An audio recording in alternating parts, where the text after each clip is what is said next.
Center presents Alumni Talks, a series of episodes featuring success stories from our very own trailblazers, sharing lessons and experiences to help you jumpstart your career. Tell your story, share your lessons, create your own future. So our second guest for tonight is known to be a new journalist in one of the local channels here in Mindanao. Trailblazers, please help me welcome Mr. Angela Andrade. Hello, sir. Kamusta? Hi, ma'am. I'm good. I'm actually nervous because I'm used to interviewing people, but now it's the other way around. Sir, just to make this night even more entertaining, can you do what you usually do on TV when you do the news? We've prepared a paragraph for you to read. The screen is there whenever you're ready. Okay, I'll try my best. Hello, good evening. Welcome to the Alumni News. For our headline news for tonight, Adele's Easy On Me breaks Spotify record for most global streams in a week. Here's a snippet of her smash songs, Go Easy On Me Baby, I Was Still a Child. Didn't get the chance to feel the world around me. I had no time to choose what I chose to do, so go easy on me. It's quite a long time. Wow, amazing. That was great. That was amazing. Thank you. This time, Sir Chris, you will do it again. What? But with a twist. Dapat lahat ng vowel change mo sa O. Game ka na ba? I will try my best again. Game. Okay, whenever you're ready. Hello, good evening. Welcome to the Alumni News. For our Hoodla news for tonight, Odolos also on Mo Brooks Spotify record for most global streams on a week. Course of Snowpot of her smash songs, Go Also On Me, Bobo, or was still a child. Didn't get the chance to fool the world around me. More. Had no time to choose what I choose to do. So go also on me. That was hard. Wow! Ikaw na talaga, sir. I just tried my best. I'm sorry. You sounded like Russian? Yes. Okay, so let's start our chikahan tonight by telling us your background here in USTP, the batch, and the program that you were in, and if there were any factors that you had to consider or influenced your decision in taking that program. I actually graduated last 2014. I took up Bachelor of Science in Computer Engineering actually. In taking up BS 𝐂𝐫𝐢, it's actually more of a personal decision because to tell you honestly, during my high school, I am not really sure what to take. My strength was really into public speaking, into writing, but then again, during that time, I thought of why not take the path that I am not used to, mathematics, engineering. Taking a challenge. Yes, taking a challenge on myself. So that's why I decided to take up computer engineering. And it's actually hard. But then again, I'm pretty proud of myself because in my 5 years stay here, I have not failed a subject. Although sometimes malapit nang bumagsak. But I finished the course that time. You said that was hard. Yes. I understand that wasn't your strength, right? Yes. But what did you do exactly during those times that you thought you wouldn't thrive in 𝐂𝐫𝐢, but you did? What were? Can you give us about 3 things that you had to go through or maybe thought of at that time? I think it's just really try my best to study hard. I think that's always the key. If you just study your subjects, if you just study mathematics, engineering subjects, technology subjects, if you just study hard, you can thrive in anything. And what I did also is that I try to immerse myself in other organizations aside from my course itself, because I think it will also help that you have peers around you that can help you encourage to study more and to continue what you have started. So that's what I did. I've been also a student leader. I've been active in extracurricular organizations here in the school. So that's basically what I did. I just trust on my skills while studying hard, praying, and then that's it. Okay, okay. You said earlier that that was a personal decision. Yes, yes. Taking 𝐂𝐲𝐬. Before you enrolled, was there anything that you did, like maybe research, looked at the prospectus, or anything that, you know, would have made you prepared at that time before, you know, enrolling? Yeah. Did you do any stuff like that? Just minimal on the research. No, I just look on other subjects. I've seen that there's. Did you know anybody taking 𝐂𝐲𝐬 at that time?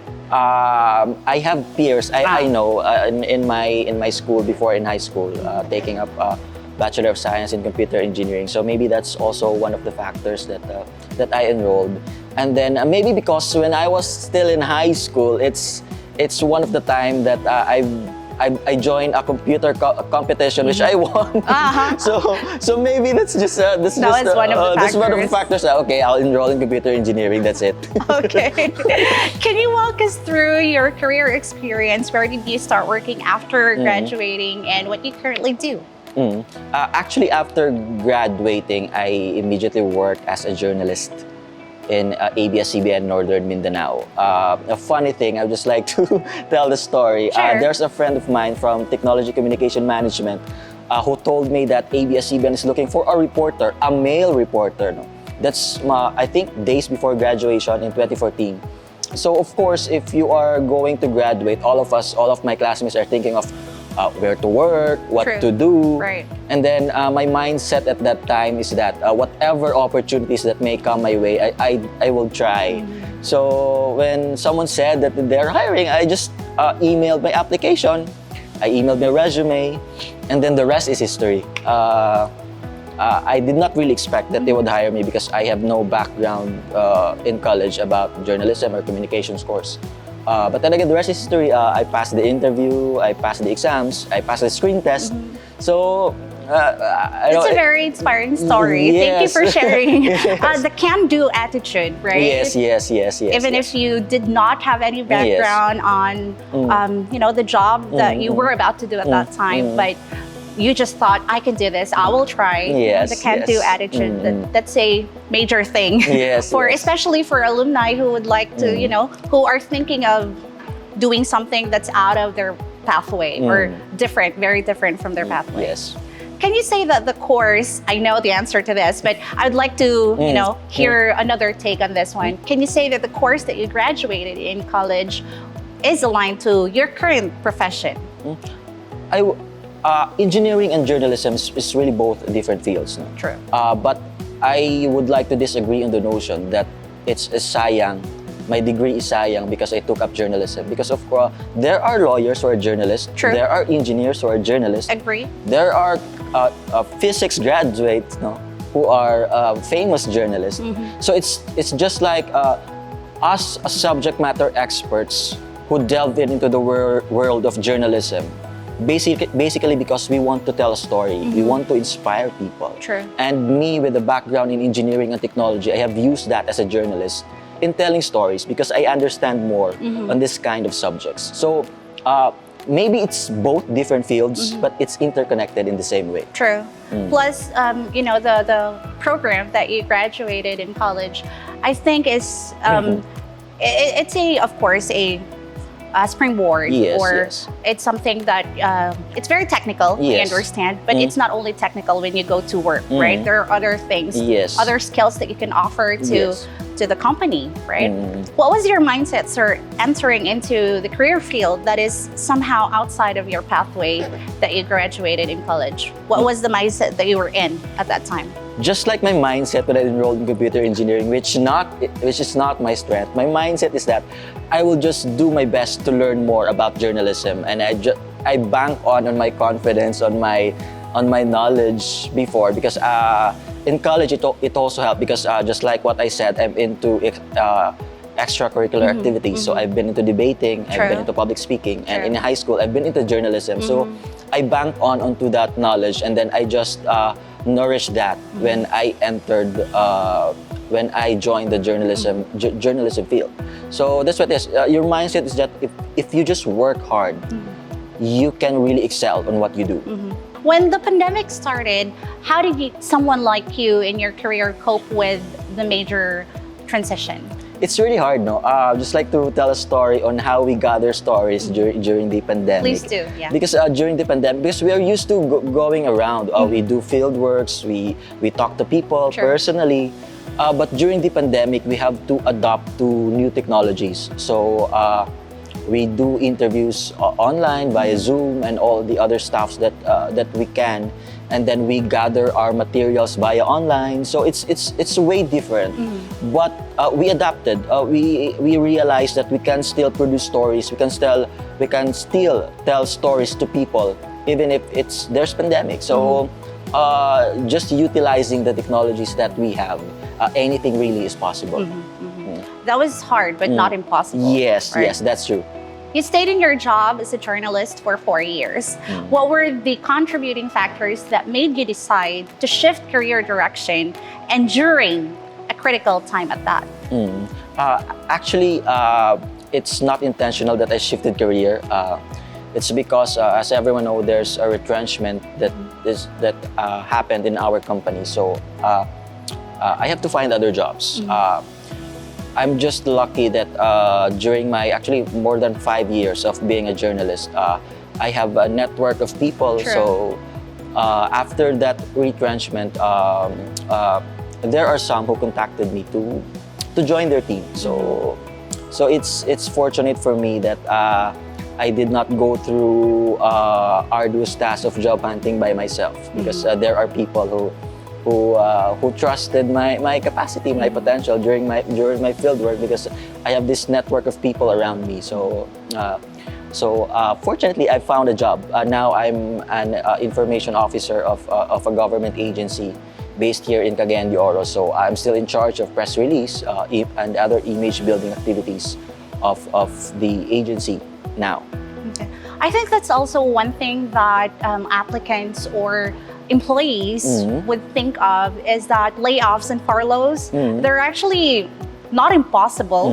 So we should prepare, because at times, especially at the time of pandemic, there would be unexpected circumstances. So we wouldn't really know what's going to happen the following day. So good for you, because you said, like you said, you had networks at that time. So you didn't have to go through the job hunting. But yes. For other people, that might have been a very difficult time for them. And I could also share, applicants or alumni should also, even if they have work now, they can start to upskill themselves. True. You have to upskill.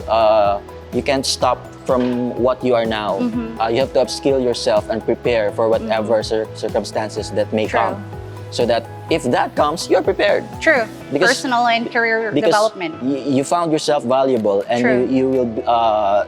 Other companies will believe that you can fit to their company. You can't just settle on what you're good at the moment, because again, furloughs and layoffs, sometimes they happen. Yes. Speaking of shifting careers, what strategies can you share with our viewers for tonight on how to effectively search for jobs in the time of a pandemic, and as they call it now, the new normal? Yes. Just like what I said, during this pandemic, it's really hard. But if ever you want to land a job, try to again upskill yourself. You can land a job that you wanted, because the company would see you as valuable for their team. So you have to upskill yourself. Before you go to the next, let's break down upskilling. How do they go about that? Can you be very specific? Yes. You have to identify what are your strengths and what are your interests, and then you try to find organization or a training ground for you that would be suited for those, because there are existing training programs, may it be private or government. So there are existing programs. You try to enroll yourself there. And then if you enroll, you graduate, they will give you certificates. True. Yeah, diba? Those certificates are valuable for you. You can put that in your resumes. True. And then when you apply, of course, even though it's not connected to your degree, you can still land a job. True. Because honestly speaking, now if you will look for jobs that are in line with your degree, especially in the time of the pandemic, it's really hard. True. So you have to grab on things jobs that may fit you because you have skilled yourself. True. You're True. valuable. How about for those alumni who just graduated and whose networks are only very limited? What can they do? Maybe watch YouTube, as simple as that, right? Yes, you have to start yourself. You have to watch YouTube. You try to watch how to do interviews, how to make your resume, how to make your CVs appealing. So you start with that. Don't be discouraged that after graduating you still don't have a job. True. Because that's the problem of our alumni, really. But in those lull moments that you still don't have a job, make use of that lull moments that you learn. You learn how to speak, because that's really the first thing, diba? That when you apply, you have to face those interviews, those exams.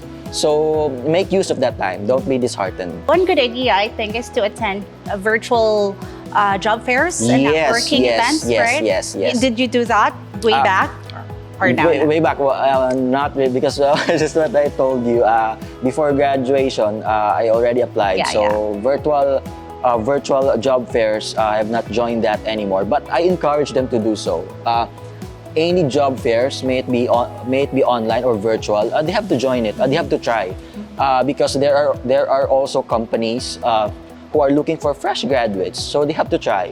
So that's why they have to prepare themselves, because it's a competition. You treat it as a competition when you apply for a job. It is. And if you're joining a competition, you should prepare yourself. You will not win if you will not prepare. True. If you will just trust on your knowledge and without preparing, your chances of winning will be very low. True.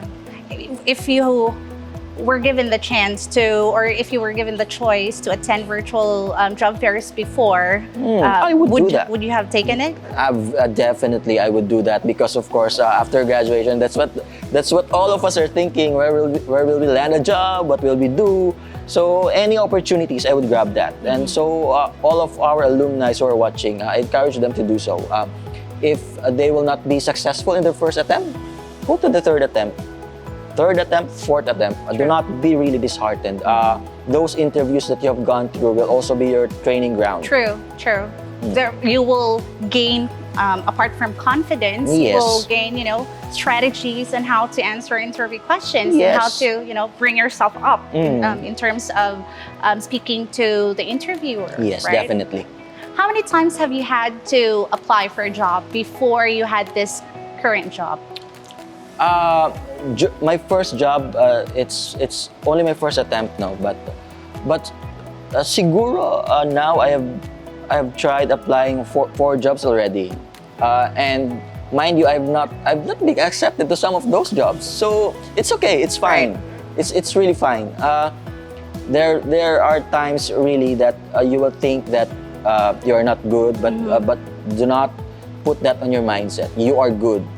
It's just that it's not your time, but you have to prepare. You have to work on yourself, so that the next time you apply, you will get the job and you will ace that interview and you will be the winner of all those competitors. True. And apart from it's not your time, I think it's also very important that we should think that it's not really you per se. It's just that you're not suited for the company. Yes.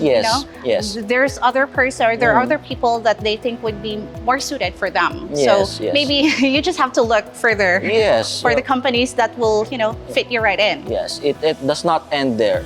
True. What's your take on tailoring one's CV and cover letter to the specific job for which you're applying for?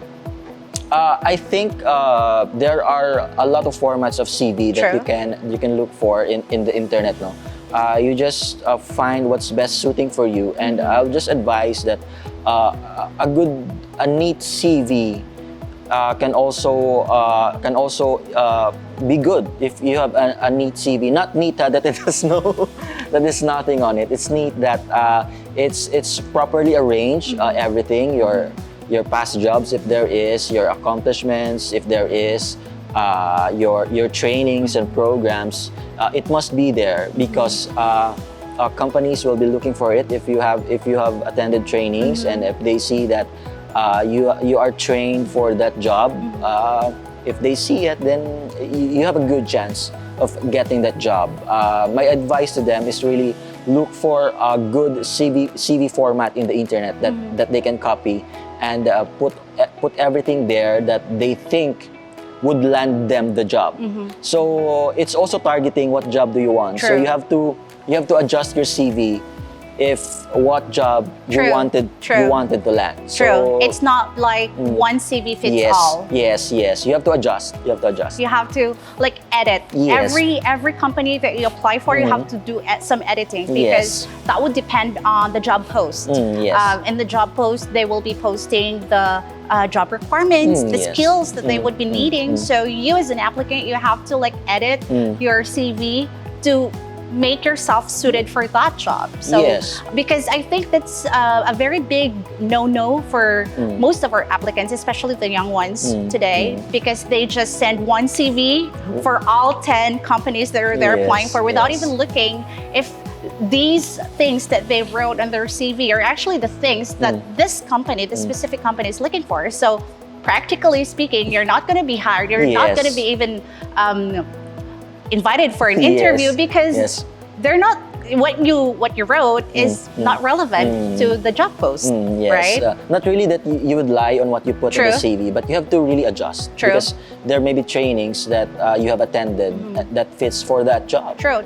So the keyword is tailor. Yes. You just have to tailor yourself to that job that you're applying for. Definitely. Another strategy, I think, is to reflect on and embrace what you do best, right? Like what you mentioned earlier, you have to think first of your strengths and what you are good at. In other words, you capitalize on your, again, strengths and then practice your elevator speech, right? Would you agree on that? I definitely agree. Did you have to practice your elevator pitch before in your very first job interview? Yes, I practice a lot. I practice about it. But at first, of course, I admit that I'm not that a good speaker at first. But you know, in time, you will get there. True. And it also helps. No, I would just also advise if you're still a student, join organizations that can help you. True. Really help enhance your public speaking skills. True.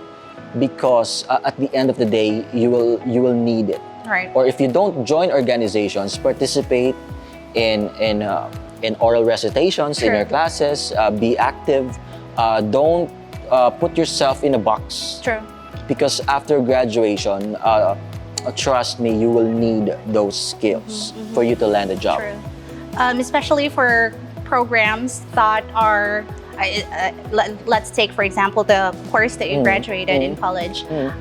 There's a preconceived notion that you don't really need to practice communication because you're an engineer. Because I think the very first thing that you can offer or to show to the company that you're applying for is your communication, right? You can't just simply say, can I do this, the technical stuff? I won't say anything, I'll just have to show it to you. You have to, of course, and it's not really that you have to be very good in English. You just have to make sure that your thoughts are organized and concise and you know how to deliver, you know, your thoughts, because your thoughts are only in your head, and if you can't deliver that outside properly, then that's a that wouldn't be good for an interview. So how did I'm curious, how did USTP prepare you for the world of work? USTP really helped me a lot. I have learned a lot here in this very school. Aside from those knowledge in engineering and technology, the technical stuff. The technical stuffs, they really prepared me on what to expect in the workplace. No, the organizations taught me how to speak well. Of course, my teachers taught me how to speak well, because even if you're taking up engineering, you will still have English subjects. English subject course, and even if it's a minor subject, you take it seriously, really, because it will help you. So I've learned a lot from here, and USTP has prepared me to become who I am. I am not who I am if I am not in this school. So just like my journalism career, even though if I am not a journalism major, I think I have excelled on those fields because I bank on my skills and my knowledge when I'm still here, and it molded me into who I am, really. And also the organizations that you joined yourself into before, right? So yes. you had learned or you gained confidence, and Yes. also, you know. That's also one thing, you gain confidence. Aside from joining organizations, joining competitions during college, which is, True. aside from being fun, that's also where you gain your confidence. So you start from that. Right. Where else would you start, right? If not in Yes. school. Yes, yes. Right. What career advice can you give to our fellow trailblazers who are tuning in right now, whether they're fellow alumni or students, on how they can thrive in the world of work? My advice really, again, is to prepare yourself. If you're still in college, if you're still preparing for graduation, prepare yourself already for the world of work. You have to learn how to speak. You have to learn how to interact with people. There are a lot of YouTube videos that will teach you on how to do interviews. There are also YouTube videos and in the internet that will help you make your CV. So you start from that, and then if there's a job opportunity, just grab it and you try your luck. Not just luck, but also hard work. You try it. And if you will not be chosen for that job, don't be disheartened easily. You just try and try and try and try until you land that job. And then also for fresh graduates, my also advice is that don't be choosy for the starting salary, because it's always the case. You have to start small. And then if you have proven yourself, eventually you will get to that point that you will have the salary grade that you wish to have. Because I think, of course, you have to like bank on your skills, because you're a fresh grad. Companies wouldn't really trust you directly because you didn't have that, although maybe you've had that skills before already, or you have gained them already, but experience is really different. Yes, you know, going through the notion of work and stress and everything else. So so you have to gain first experience, and then maybe, you know, think about experience, and then later na yung salary. Right. Yes. So that's it, mga ka-trailblazers. I hope you enjoyed and learned a thing or two from our chikahan this evening. Sir Chris, thank you so much for coming thank in you, here. Ma'am. I enjoyed and for being it. with us tonight. I enjoyed it too. too. Thank you, everyone who tuned in with us this evening, to our dear alumni trailblazers, to the students and faculty who tuned in with us as well, and most especially to our alumni guests for tonight, Miss Dawn and Sir Chris, to the whole Career Center team, and to everyone who made this evening's session successful. This has been your host, Grace Roja, and it was indeed a lovely chikahan with you guys. Join us again next time for another episode of Alumni Talks, your success stories, our legacy. Good night!